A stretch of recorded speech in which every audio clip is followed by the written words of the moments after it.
ദൃശ്യം 3 എന്തുകൊണ്ട് ഇത്ര നെഗറ്റീവ് ആയിരുന്നെന്ന് എനിക്ക് മനസ്സിലാവുന്നില്ല. ഞാനിന്ന് പോയി മൂവി കണ്ടു, എനിക്ക് നല്ല രീതിയിൽ പേഴ്സണലി ഇഷ്ടപ്പെട്ടു.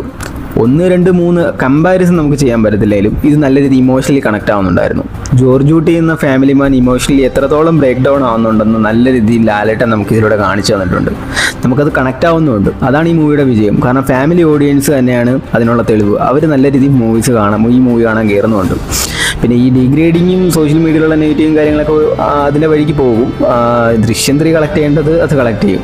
പേഴ്സണലി എനിക്ക് നല്ല രീതിയിൽ ഇഷ്ടപ്പെട്ടുകൊണ്ട് തന്നെയാണ് ഞാൻ ഈ മൂവി സജസ്റ്റ് ചെയ്യുന്നത്. നിങ്ങൾക്കും പോയി കാണാം. നിങ്ങൾ തിയേറ്ററിൽ തന്നെ എക്സ്പീരിയൻസ് ചെയ്യേണ്ടതാണ്. കാരണം ഇത് നമുക്ക് 2ാം ഭാഗം തിയേറ്ററിൽ കാണണമെന്ന് നമ്മൾ കുറേ ആഗ്രഹിച്ചായിരുന്നു. പക്ഷെ നടന്നില്ല, കോവിഡ് കാരണം അത് OTT വന്നു. 3ാം ഭാഗം എന്തായാലും നിങ്ങൾ പോയി കാണുക. കാരണം നല്ല രീതിയിൽ ഇമോഷണലി കണക്ട് ആവുകയും ചെയ്യും.